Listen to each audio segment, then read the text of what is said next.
Estoy sentada en el escritorio de una abogada y acabo de enterarme que mi propio hijo intentó quitarme todo, no solo el dinero, todo.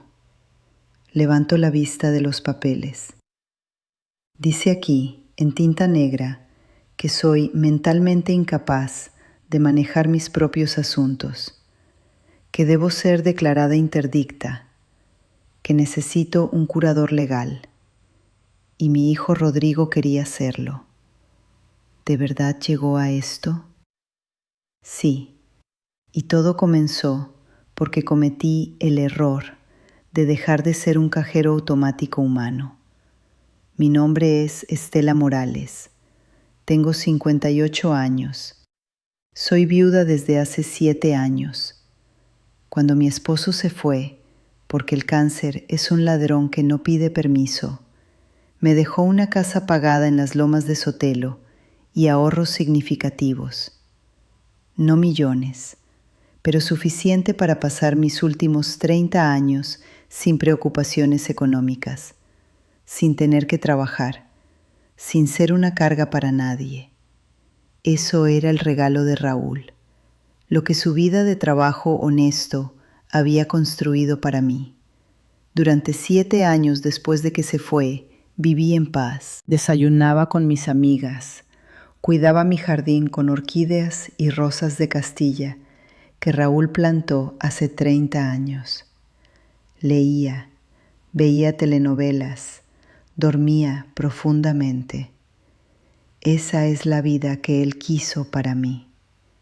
Luego llegó Rodrigo con una muchacha. Mi hijo tiene 32 años, es contador. Siempre fue responsable, ordenado, distante como muchos hombres. Un hijo que cualquier madre querría tener. A los 29 años me presenta a Fernanda. 25 años, cabello largo castaño oscuro, labios rellenos, uniforme de la empresa de cosméticos donde trabajaba. Bonita, ambiciosa. Veías en sus ojos esa calculadora mental funcionando todo el tiempo. Se enamoraron, o eso dijo Rodrigo. En retrospectiva, pienso que fue ella quien decidió que Rodrigo era lo suficientemente estable para invertir su tiempo en él. Él simplemente aceptó ser elegido. 3 meses después, Rodrigo me dice: «Mamá, nos vamos a vivir juntos. Necesitamos ayuda con la renta». La renta del departamento era 10,000 pesos mensuales. «¿Cuánto ganan ustedes dos juntos?», pregunto. Yo gano 15,000 pesos al mes. Ella gana 8,000. Entre los dos podían pagar esa renta sin problemas. Pero Fernanda quería un departamento más grande, mejores vistas. Rodrigo quería un coche mejor. Querían vivir bien ahora, sin sacrificio. ¿Por cuánto tiempo?, pregunto, aunque ya sé la respuesta. Solo mientras se organizan, mamá. 1 año, máximo 2. Digo que sí. Lo que sucedió durante los 3 años y medio que vinieron fue convertirme en su sostén económico completo. La renta mensual fue responsabilidad mía cada 30 días. Fernanda dejaba pasar el tiempo. Yo esperaba, incómoda. Luego Rodrigo llamaba: «Mamá, ¿podemos?». «Podemos», como si fuera algo que ambos hacíamos juntos, como si yo fuera parte de una ecuación perfecta, como si mi cuenta bancaria fuera una cuenta conjunta a la que él tenía derechos automáticos. Cuando decidieron que querían muebles nuevos porque los que tienen son muy viejos y anticuados, compré una sala, sofá blanco de tela, 2 sillones reclinables, mesa de vidrio templado. Costó 4,000 pesos. Cuando necesitaban un comedor porque la mesa donde comen ahora es de madera barata, compré un comedor de 6 sillas con un vidrio protector encima, un refrigerador de acero inoxidable, porque el suyo hacía ruido constante y consumía mucha electricidad. Una televisión de 60 pulgadas, porque Rodrigo quería ver los partidos de fútbol en grande. Las cortinas de la sala, porque Fernanda vio unas en una revista de decoración y me mandó la foto para que supiera exactamente cuáles quería. Las sábanas de algodón egipcio, 300 hilos, porque Fernanda dijo que las suyas eran ásperas y la mantenían despierta. Toallas nuevas, platos de porcelana, un sofá cama para la sala, porque nunca sabemos cuándo vamos a tener visita sorpresa de la familia. Cada semana, sin que me lo pidieran explícitamente, iba al supermercado Soriana más cercano y llenaba 2 carros de mandado. Verduras frescas, frutas, pechuga de pollo, tilapia, carne molida, quesos importados, yogur de marca, leche, aceite de oliva, arroz, frijoles, especias, todo. Yo cargaba las bolsas pesadas en la caja del supermercado. Yo manejaba los 30 minutos en mi auto hasta su departamento en Satélite. Yo abría la puerta con la llave de emergencia que Rodrigo me había dado. Yo desempacaba todo cuidadosamente en sus alacenas mientras estaban trabajando, organizando todo por categoría. Yo dejaba notas escritas a mano en la encimera de la cocina. Hay pollo marinado en el refrigerador para la comida de mañana. El cilantro está en el cajón de vegetales, frescas. Te amo, mamá. Fernanda nunca escribía notas de vuelta. Una vez encontré una nota que ella le dejó a Rodrigo sobre el mostrador. No olvides que necesito café de esos de Nespresso que vimos en el catálogo, los de la caja roja, marca George Clooney. No me pidió nada directamente, solo se lo pedía a él, pero yo fui la que compró el café. Los cumpleaños de Rodrigo eran eventos importantes para mí. Yo hacía su pastel favorito, chocolate con betún de café.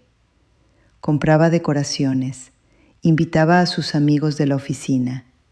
Fernanda se mostraba cordial durante la fiesta, se tomaba fotos para sus redes sociales y al final de la noche, después de que todos se iban, ella se iba a dormir sin decir una sola palabra de gracias. Luego llegó lo del vestido de novia. Hace 18 meses, Rodrigo me llamó. Fue un viernes en la tarde. Yo estaba en mi jardín podando las rosas rojas. Mamá, tengo que contarte algo importante, dijo. Su voz tenía esa emoción que reconocí del día que me dijo que se iba a vivir con ella. Bajé las podaderas. ¿Qué, mi amor? Fernanda y yo nos vamos a casar. Ya hablamos, ya está decidido.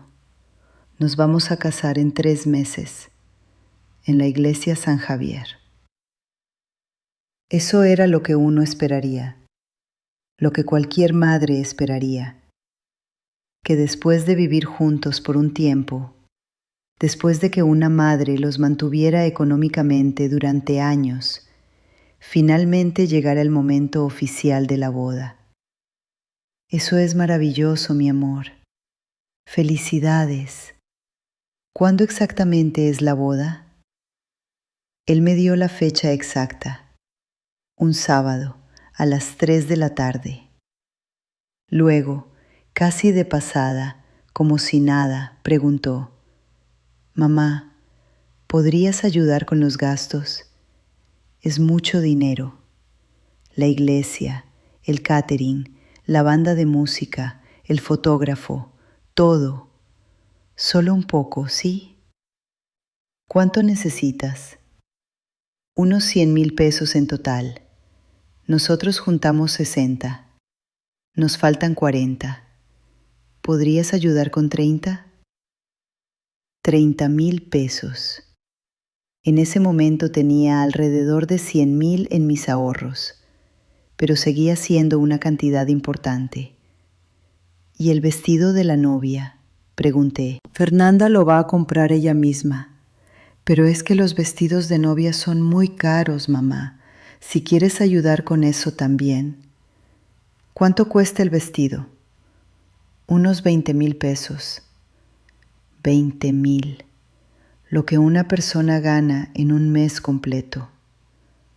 Pero es también un día importante. El día más importante en la vida de una mujer, según dicen. Yo nunca tuve boda grande. Raúl y yo nos casamos en el juzgado un martes por la mañana, muy temprano, con 2 testigos que eran mis compañeras de oficina. No había flores, no había fotógrafo, no había música. Fue transaccional, rápido, necesario. Siempre pensé que tal vez mis hijos podrían tener la boda que yo no tuve, pero Rodrigo era mi único hijo. Dije, claro, mi amor, el vestido corre por mi cuenta. Al día siguiente, Rodrigo me pasó por mensajero una nota con todos los detalles, la talla de Fernanda, sus preferencias de color, blanco marfil, nada de color, su estilo, algo clásico, elegante, con detalles delicados, y una lista de boutiques de lujo donde podría encontrar algo digno de la ocasión. Fernanda no me acompañó a verlos. Rodrigo tampoco. Me dio instrucciones precisas y un presupuesto máximo y me mandó sola. Fui a una boutique en Polanco, en una calle que está cerca del Museo Tamayo. El lugar olía a dinero viejo y tela cara de importación. La vendedora era una mujer mayor, elegante, con ese tono de alguien que entiende exactamente lo que necesita. Busco un vestido de novia, dije. ¿Para usted?, preguntó, con una sonrisa discreta que escondía todo juicio. Para mi nuera, próximamente. Ella me mostró opciones. Había uno que costaba 35,000, uno que costaba 42,000. Había uno que costaba 35,000, uno que costaba 42,000. Pero luego salió con uno que me detuvo el corazón completamente, blanco marfil, con pedrería delicada en el pecho y en los hombros. La falda era larga, fluida, con una cola que se arrastraba hacia atrás como agua. Cristales de Swarovski que brillaban bajo la luz como pequeñas estrellas. Tenía una delicadeza que parecía diseñada específicamente para alguien joven, para alguien hermoso. Costaba 20,000 pesos exactos. Cerré los ojos. Me imaginé a Fernanda entrando a la iglesia San Javier con ese vestido puesto. Me imaginé a Rodrigo en el altar, viéndola llegar, con lágrimas rodando por sus mejillas. Me imaginé el momento solemne en que él alza el velo y la besa por primera vez como esposo. Me imaginé a mí, sentada en la primera fila, con mis mejores amigas a mi lado, los ojos llenos de lágrimas también, orgullosa, viendo a mi hijo iniciar una nueva vida. Voy a llevarlo, le dije a la vendedora. Pagué 20,000 pesos en mi tarjeta de crédito, el dinero que Raúl dejó, el dinero que era para mi seguridad, el dinero que era para que yo nunca tuviera que pedirle a nadie, nunca tuviera que ser una carga. Lo pagué por un vestido que yo nunca vería a Fernanda usando, pero no lo sabía en ese momento. Lo pagué por un vestido que yo nunca vería a Fernanda usando. Hice la cuenta un martes por la mañana, sentada en mi mesa de cocina. Era un martes normal. Me había despertado a las 6 de la mañana como siempre. Había salido de la cama sin sobresaltos. Me había puesto mi bata de algodón rosado, que ya tenía muchos años. Había ido a la cocina. Tomé mi café con leche en las tazas azules de cerámica que Raúl me regaló hace 15 años, antes de casarnos. Él me las llevó a mi oficina un día de sorpresa. Decía, para que tomes café y pienses en casarte conmigo. El sol entraba por las ventanas de mi cocina. Podía escuchar a los pájaros en el jardín. El mundo estaba completamente normal y tranquilo. Saqué mis estados de cuenta bancarios del último periodo de 3 años y 3 meses. Los imprimí todos. 43 hojas de papel blanco. cada una llena de números, fechas, conceptos. Tomé un marcador rojo que estaba en un cajón, probablemente dejado de la época en que Rodrigo estudiaba. Comencé a marcar cada transferencia que había hecho a la cuenta de mi hijo. 10,000. Renta. 10,000. Renta. 10,000. Renta. 10,000. Renta. Luego 5,000 para los muebles. 8,000 para el refrigerador. 3,000 para las cortinas. 2,000 para las sábanas. 4,000 para mandado. 6,000 para mandado. 5,000 para mandado. 7,000 para mandado. 3,000 por una emergencia telefónica en su departamento. 2,000 para botellas de vino que querían para una cena que daban. 3,000 para ropa que Fernanda quería. 1,500 para perfume. 20,000 para el vestido de novia. 30,000 para gastos de boda. Y así, una y otra vez. 36 meses. 36 veces 10,000 pesos. Mi corazón estaba haciendo cálculos mientras mis ojos leían los números. Seguí marcando. Los números se hacían más y más grandes a medida que avanzaba por la lista. 120,000, 130,000, 140,000, 150,000. A mitad de la lista tuve que detenerme. Tuve que respirar profundo. Tuve que salir a mi patio durante un momento. Continué. 200,000, 300,000, 400,000. Cuando terminé, cuando marqué la última línea, cuando sumé todos los números 1, 2, 3 veces para estar segura, llegué a 660,000 pesos. 660,000 pesos. Eso es lo que gasté. Eso es todo lo que Raúl me dejó en ahorros de seguridad, en ahorros para que yo no fuera una carga para nadie cuando fuera vieja. Me senté en esa silla de cocina durante 1 hora completa, mirando esas 43 hojas marcadas de rojo. Mis manos estaban sobre la mesa, temblando ligeramente. Mi taza de café con leche ya se había enfriado completamente. Una película de nata en la surface. La cafetera hacía ese ruido familiar que hace al enfriarse, ese tiqui-tiqui suave y rítmico. El refrigerador zumbaba su sonido de siempre. Los pájaros seguían cantando en el jardín, sin importar nada, y yo simplemente estaba ahí, quieta, sin poder moverme, sin poder pensar en nada, excepto en esos números. 660,000 pesos. Para una novia que me ignoraba. Para un hijo que me dejó afuera de su boda. Para una familia que me veía como un medio de financiar sus sueños, no como una persona. 660,000 pesos de mi vida de seguridad. Guardé los papeles sin doblarlos. Los puse en un folder azul. No los tiré, no los quemé, al menos no aún. Los guardé, porque sabía que iba a necesitarlos después, aunque no sabía para qué exactamente. Una semana después, encontré a mi vecina Carmen en la banqueta. ¡Ay, Estela! Vi el carro de tu hijo el sábado afuera de la iglesia San Javier. Escuché que se casó tu hijo. ¡Qué lindo! Ya eres suegra oficial.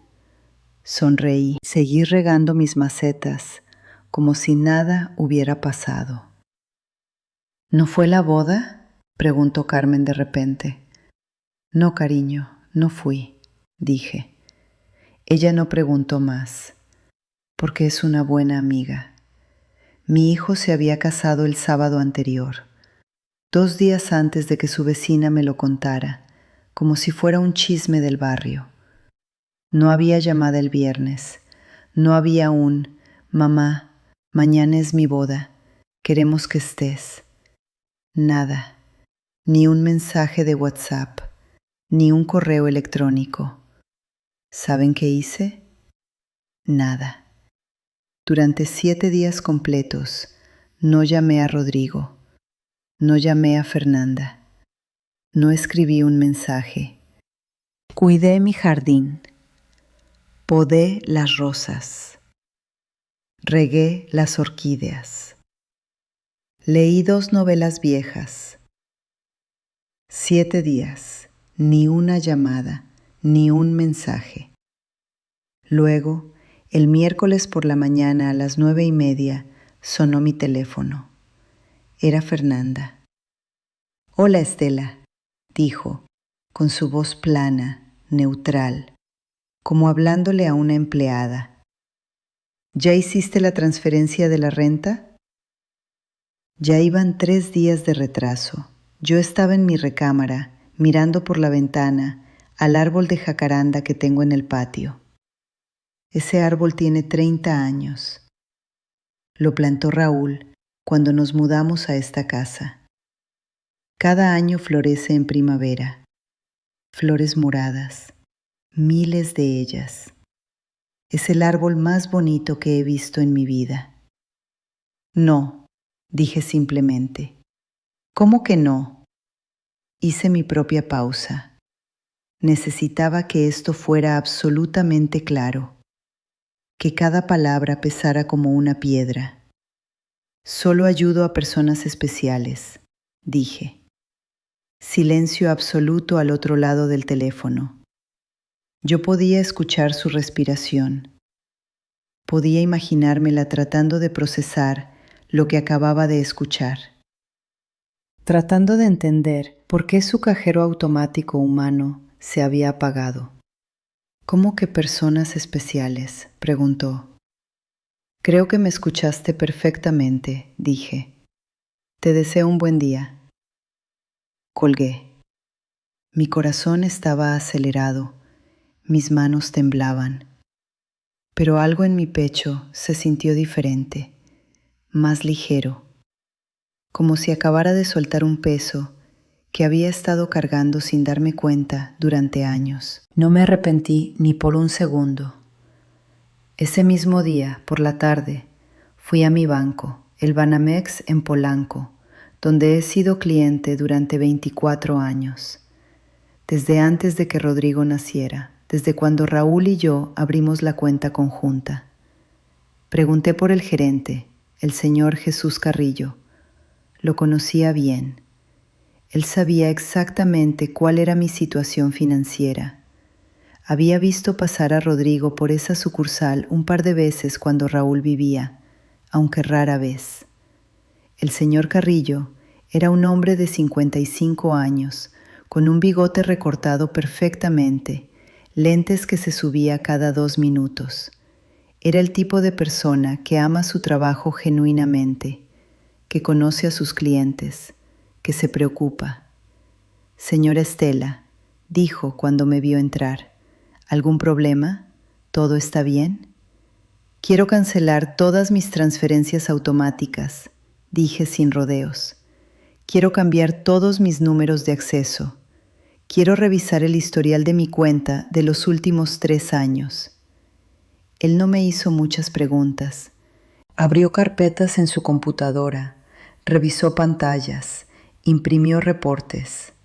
Encontró 16 transferencias automáticas a nombre de Rodrigo Morales López. «¿Está completamente segura, señora Estela?», preguntó. Miré sus ojos. Eran ojos de alguien que había visto muchas historias como la mía. «Nunca en mi vida he estado más segura de algo», respondí. 1 hora después, salí de ese banco sin una sola transferencia automática pendiente, sin un solo número de acceso que cualquiera de ellos tuviera, con una clave nueva, complicada, que solo yo sabía, con un documento de cambios de cuenta, con la sensación de haber retirado mis ahorros de un naufragio justo a tiempo. El sol estaba bajando cuando salí a la calle, y yo sentí algo que se parecía mucho a la libertad. Durante los siguientes 2 días, nadie llamó. Luego, eran las 3:30 de una tarde de viernes cuando tocaron a la puerta. A través de la mirilla, vi a 3 personas. Rodrigo estaba primero. Su expresión era la de alguien que había sido enviado a hacer algo desagradable. Fernanda estaba detrás de él, perfectamente compuesta, con una sonrisa discreta, y un hombre que nunca había visto. El hombre era mayor, aproximadamente de mi edad o un poco más, 60 años tal vez, traje gris oscuro, bien planchado, portafolio marrón de cuero genuino. Caminaba con la postura de alguien acostumbrado a tener razón, un abogado, claramente. Abrí la puerta. «Estela», dijo Rodrigo.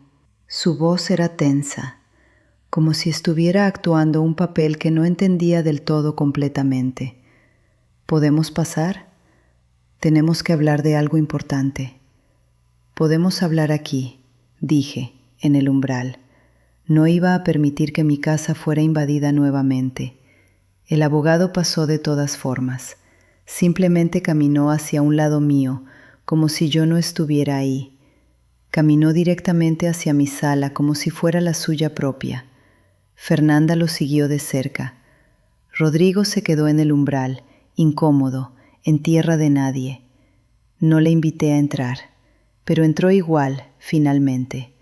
Fuimos a la mesa del comedor, esa mesa donde Raúl me enseñó a jugar ajedrez, donde yo había visto crecer a Rodrigo, donde comía con su padre, donde le enseñé a leer a Rodrigo mientras Raúl se reía y le señalaba las letras con su dedo grueso.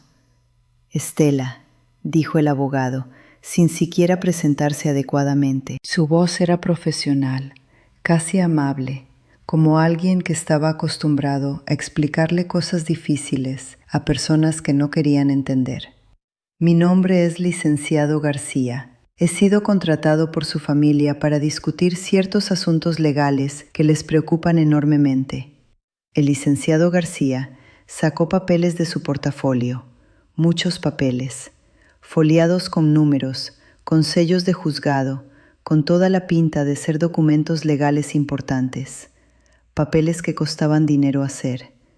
Papeles que significaban que alguien había pagado para que yo fuera atacada legalmente. Los extendió sobre la mesa con la ceremoniosidad de alguien que está presentando evidencia crucial. Eran mis documentos, mis estados de cuenta bancarios de los últimos 3 años, mis registros médicos, mi información personal. ¿Cómo la tenían? Rodrigo. Él tenía acceso. «La familia está preocupada por su bienestar mental», dijo el licenciado García. «Parece que ha habido cambios erráticos en su comportamiento. Transacciones canceladas de repente. Decisiones financieras que parecen impulsivas, irracionales». Yo miraba los papeles, reconocía las palabras clave: interdicción, incapacidad legal, curatela. «¿Qué es exactamente esto?», pregunté. «Una solicitud formal», explicó, «para que sea declarada mentalmente incapaz de administrar sus propios bienes. La Corte nombraría a un curador, en este caso, su hijo Rodrigo, para manejar todas sus finanzas». Traté de mirar a Rodrigo. Estaba mirando al piso. Sus mejillas estaban rojas. No podía mirarme a los ojos. «Mi hijo no está de acuerdo con mis decisiones financieras», dije lentamente. «Así que está intentando conseguir que me declaren mentalmente incapaz. ¿Eso es lo que está pasando aquí?» «No es así exactamente», interjecutó Fernanda levantándose. Su voz era tranquila, casi divertida. «No te estamos atacando, Estela. Es que nosotros sabemos qué es lo mejor para ti, mejor que tú misma». Ella caminó alrededor de la mesa como si fuera su casa y luego dijo algo que quedó suspendido en el aire como un puñal de hielo. Lo que tienes va a ser nuestro de todas formas algún día. Solo estamos adelantando los tiempos. Vamos a heredar esto de todas formas. Así que, ¿cuál es el problema? El silencio que siguió fue absoluto. Rodrigo levantó la vista. Me miraba con una expresión que no podía descifrar completamente. ¿Arrepentimiento? ¿Vergüenza? Yo estaba en silencio absoluto. Tomé los papeles de la mesa, todos ellos. Los sostuve en mis manos. Eran pesados, eran reales, eran malvados. Fui a la cocina, abrí el bote de basura, los tiré todos, sin leerlos completamente, a la basura, donde pertenecían. Volví a la sala. Están adentro, dije, señalando el bote, los papeles, el abogado, los tres. Adentro del bote de basura es donde pertenecen. Ahora, afuera, todos de mi casa, ahora. Nadie se movió. Ahora, repetí más fuerte. Fernanda se levantó lentamente. El licenciado García metió sus papeles vacíos en el portafolio. Rodrigo se levantó sin decir palabra. Se fueron. Los tres. Cerré la puerta. Bajé la intensidad de las luces. Me senté en mi sofá. Mi corazón estaba acelerado, pero mi mente estaba clara como el agua. Pero esto no terminó. De hecho, estaba apenas comenzando. 2 días después, recibí una llamada del DIF, una mujer institucional diciendo que había una denuncia anónima de que yo estaba en riesgo, que mostraba signos de paranoia. Respondí sus preguntas con paciencia. Le expliqué que no estaba acumulando nada, que mis medicinas estaban organizadas, que no estaba paranoica, que había cancelado apoyo financiero a mi hijo y eso no era paranoia, era poder de decisión. La mujer del DIF dijo que iba a cerrar el caso después de visitarme, pero el hecho de que se abriera me hizo saber que aquello no era un ataque aislado, era coordinado, un plan cuidadosamente orquestado. Una semana después, mi farmacéutico, don Roberto Castillo, me llamó a casa. Su voz estaba diferente. Estela, dijo, necesito hablar contigo sobre un asunto delicado. Unos jóvenes vinieron al fármaco, tu hijo y su esposa. Dijeron que estaban preocupados por ti, que habías estado actuando de forma extraña, que estabas comprando medicamentos que no deberías. ¿Qué medicamentos, don Roberto?, pregunté. Ellos mencionaron ciertas cosas y luego me pidieron que firmara una declaración diciendo que había notado comportamiento errático en ti. Su voz se quebraba. Yo firmé, Estela.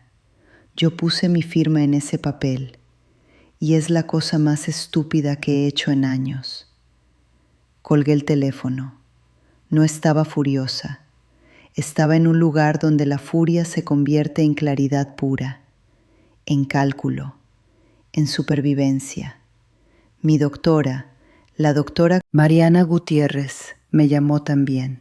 Había recibido llamadas, preguntas sobre mi estado mental, sugerencias de que estaba presentando signos de deterioro cognitivo, de que tenía los primeros signos de demencia. No sé quién llamó, dijo la doctora Gutiérrez, pero cuando revisé tu expediente, no hay nada aquí que sugiera lo que dicen. Mi doctora era inteligente, no había firmado nada, pero las llamadas la habían puesto incómoda. Luego llegó la demanda formal, una citación oficial, una solicitud oficial para declararme interdicta y nombrar a Rodrigo como mi curador legal. Yo sostenía los papeles en mis manos no temblaban. Eso era lo más importante. Sé lo que tengo que hacer. Pensé calmadamente. Necesitaba un abogado. no uno que fuera a coaccionar a mi hijo, no uno que llegara a un acuerdo. Necesitaba un abogado que entendiera que una viuda que decide no financiar a su hijo no está loca, que está actuando racionalmente. Llamé a Carmen esa misma noche. Carmen, necesito un abogado especializado en derecho familiar. Algo muy grave está pasando. Carmen no hizo muchas preguntas. Ella conocía gente. Me pasó el nombre de alguien. Licenciada Verónica Méndez. Verónica era una mujer de 53 años, cabello negro con canas, lentes redondos de titanio, con la energía contenida de alguien que ha pasado 30 años peleando en juzgados. Se especializaba en derecho familiar y protección de adultos mayores. Nos vimos al día siguiente. Cuéntame, dijo, sin preliminares. Se sentó en una silla detrás de su escritorio de madera oscura. Empieza desde el principio. Yo conté. Desde donde comenzó realmente. Los 3 años de apoyo económico, el cálculo de los 660,000 pesos, la boda de Rodrigo de la cual no fui invitada. Mi respuesta. Solo ayudo a personas especiales. Verónica tomaba notas. Cuando terminé, ella puso el bolígrafo sobre el escritorio. Tengo una pregunta fundamental, dijo. ¿Cuál es tu estado mental en este momento? Claro, respondí. Lúcido. Completamente lúcido. Siento que he dormido 30 años y acabo de despertar. Tengo una pregunta más. ¿Tienes evidencia de que estaba siendo racional antes de cortar la ayuda? Tengo 3 años completos de estados de cuenta. Los marqué con un marcador rojo. 660,000 pesos. Mi casa está en orden. Sé dónde está cada cosa. ¿Y la gente a tu alrededor? ¿Alguien puede testificar sobre tu comportamiento? Mi vecina Carmen, mi doctora, mi farmacéutico. Verónica asintió. Luego se puso de pie y caminó hacia la ventana. Lo que tu hijo está haciendo es grave, dijo sin darse la vuelta. Es una demanda frívola, presentada para obtener acceso a tus bienes. Prácticamente un robo legalizado. Pero vamos a ganar. ¿Por qué? Pregunté. Ella se dio la vuelta y me miró directamente. La verdad, dijo. La verdad de los números. La verdad de que una mujer que puede recordar exactamente lo que gastó en 3 años, cada centavo, no está demente. Está completamente cuerda. Pasé una semana entera en mi comedor, rodeada de papeles. Imprimí mi historial de WhatsApp completamente con Rodrigo. Más de 600 mensajes, muchos de ellos pidiendo dinero. Mamá, necesito que compres. Estela, ¿podrías pagar? Los organicé cuidadosamente por fecha. Los ordené en carpetas plásticas azules. Llamé a mi banco. Pedí estados de cuenta detallados de 36 meses. Hablé con mis vecinas, con Carmen, Rosa, Susana, Margarita. Les pregunté si podrían testificar sobre mi estado mental.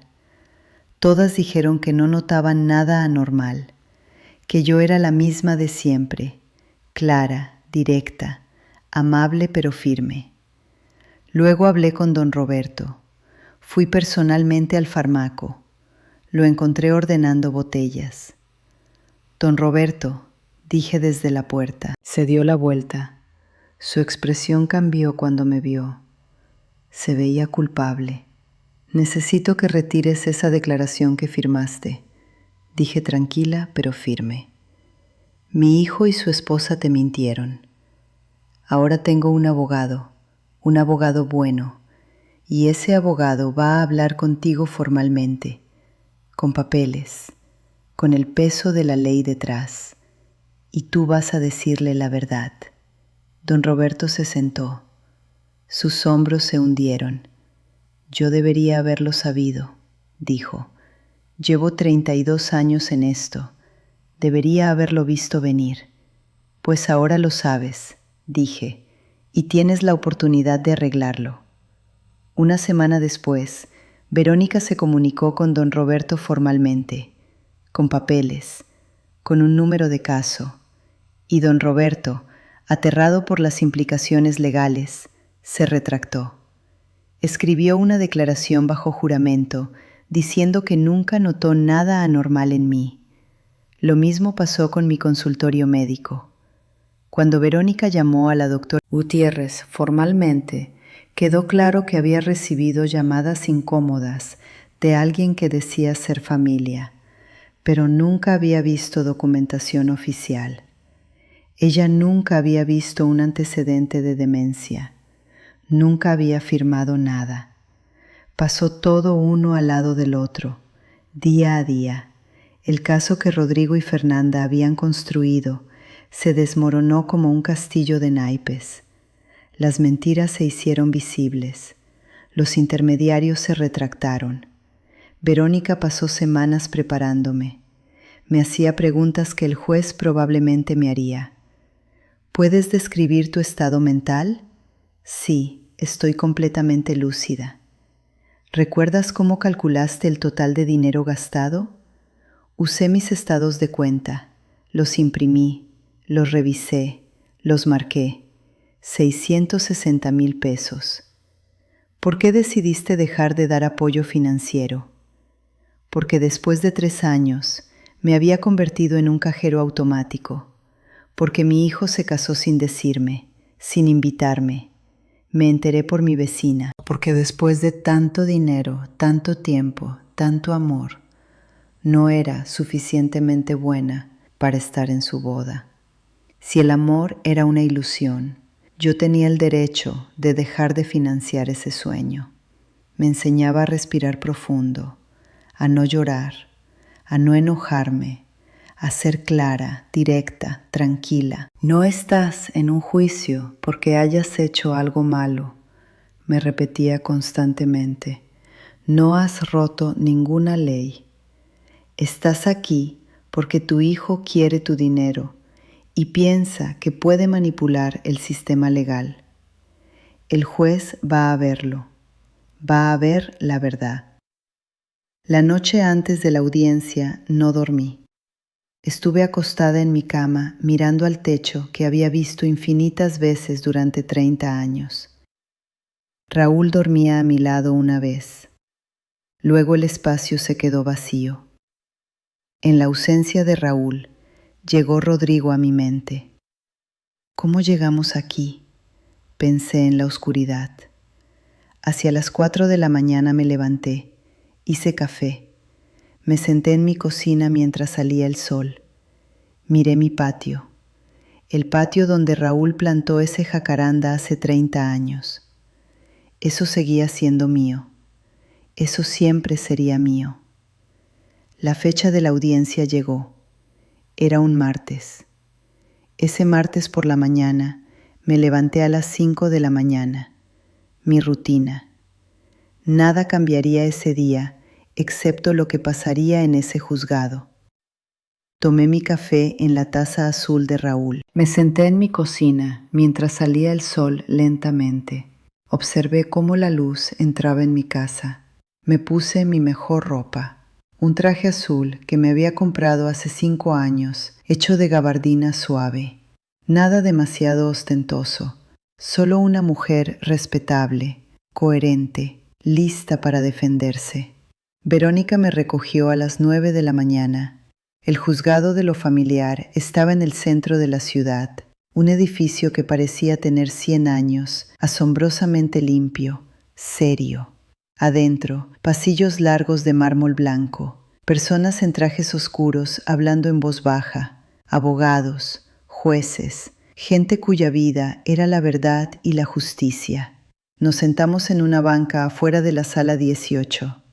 Rodrigo llegó 30 minutos después, con Fernanda y el licenciado García.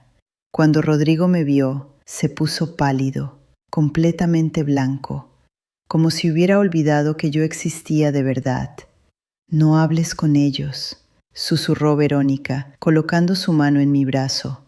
«No les sonrías, no los saludes, solo mira al frente». Las puertas se abrieron. Entramos todos juntos. La jueza, Margarita Sandoval, estaba en su lugar en el estrado. Una mujer de aproximadamente 60 años, cabello blanco completamente, sin joyas, sin maquillaje, sin sonrisa, sin nada excepto esa claridad que tienen las personas que han visto 30 años viendo a través de mentiras. El licenciado García presentó su caso primero. Habló sobre mis cambios de comportamiento recientes, sobre cómo una viuda de cierta edad, tras la muerte de un esposo años atrás, puede experimentar deterioro cognitivo, sobre cómo las decisiones financieras impulsivas eran señales de paranoia. Fue un discurso convincente, pero no hablaba de los números, no hablaba de 660,000 pesos. Luego fue el turno de Verónica. Ella caminó al frente con una carpeta azul, la misma carpeta que yo había preparado cuidadosamente. «Su señoría», comenzó, «la acusación es que mi cliente está mentalmente incapacitada, que no puede manejar sus propias finanzas». Sacó estados de cuenta, uno tras otro, los organizó en orden cronológico. En 3 años y 4 meses, mi cliente transfirió dinero a su hijo de forma consistente, ordenada, completamente documentada. 10,000 pesos, renta del departamento, mes tras mes, sin una sola falta. Pasó documentos a la jueza, ella los revisaba, asentía. Eso no es comportamiento errático, eso es comportamiento de una persona racional. Verónica respiró profundo. Mi cliente hizo una evaluación cuidadosa. Decidió que 660,000 pesos era suficiente. Canceló los pagos. Una decisión, un cambio, racional. La jueza levantó la vista. ¿Cómo calculó ese número? ¿660,000? Preguntó.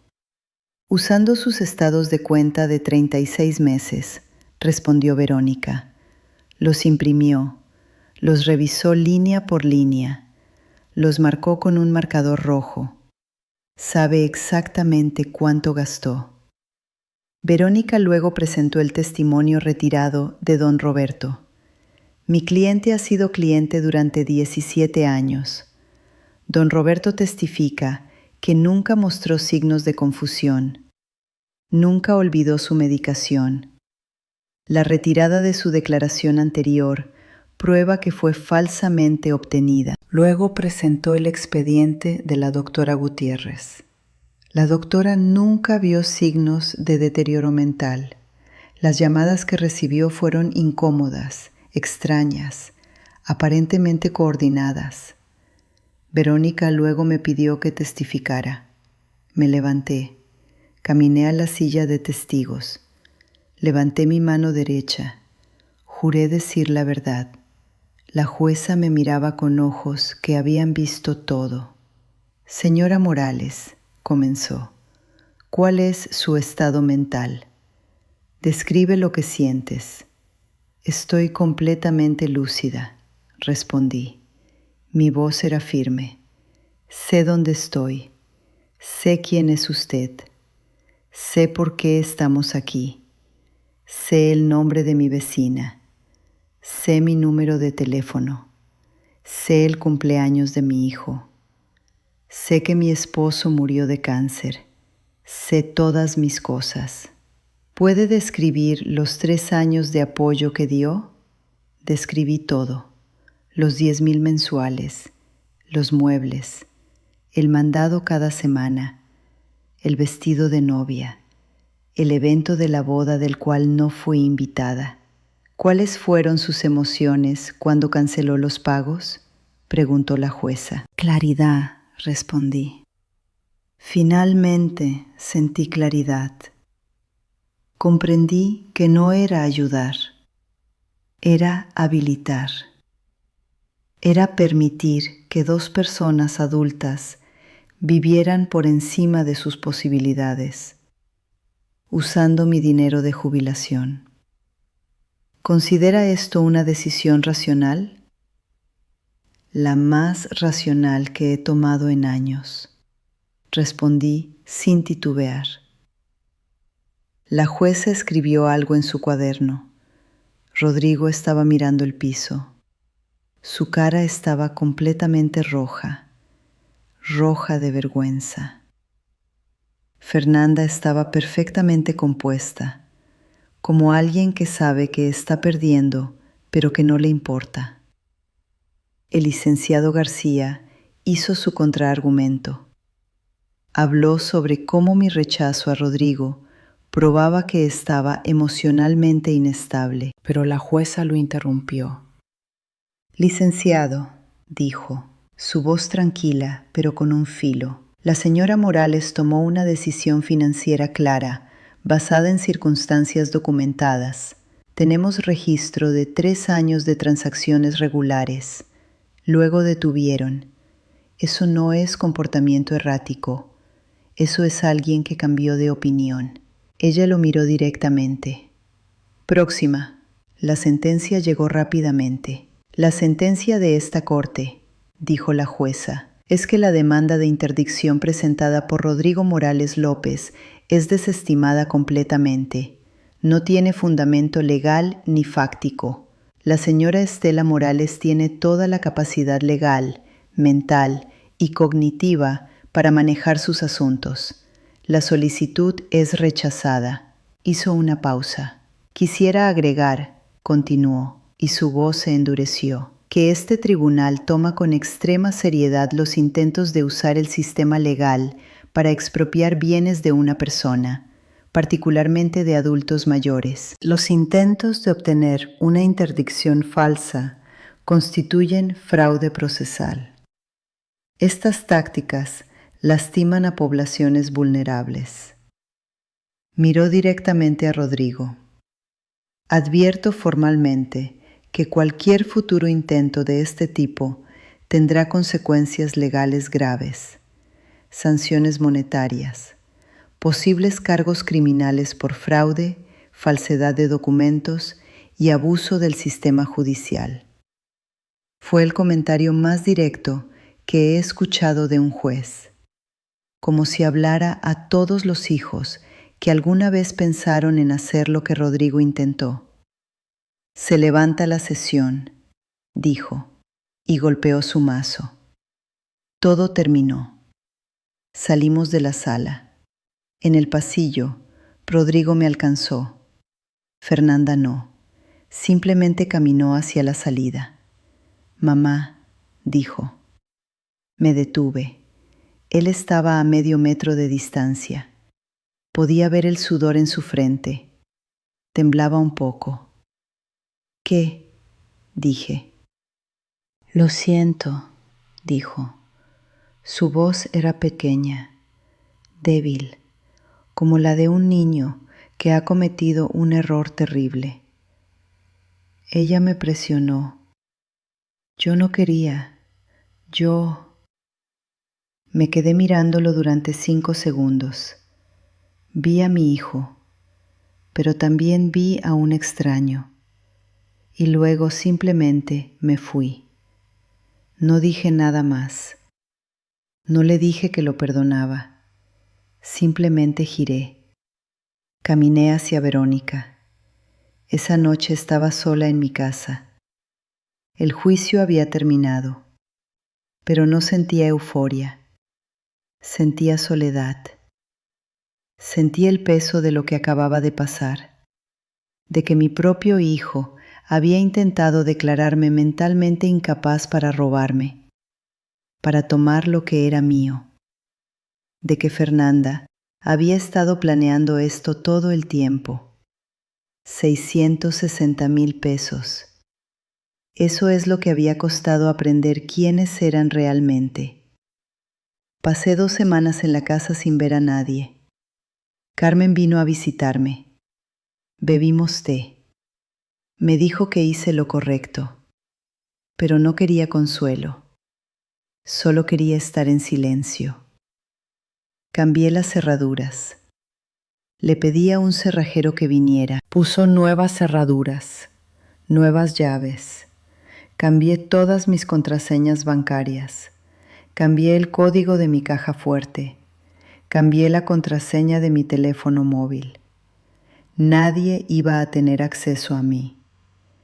3 semanas después, recibí una carta de Rodrigo. La reconocí inmediatamente por la letra. Adentro estaba una explicación, disculpas vagas, un intento de justificar sus acciones, de decir que Fernanda lo había presionado, que estaba avergonzado, que esperaba que algún día pudiera perdonarlo. Lo leí una sola vez. Lo puse en la chimenea de mi sala. Encendí la chimenea.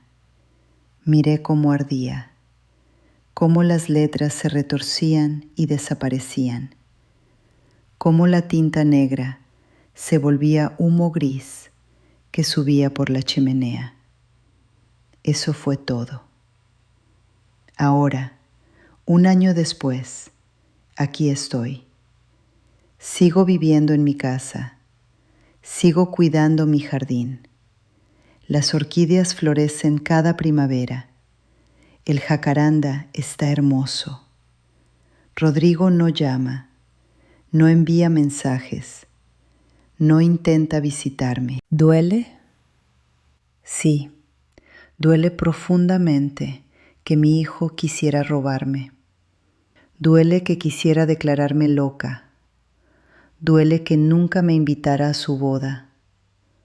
Duele que años de amor, dinero, presencia se convirtieron en resentimiento y codicia.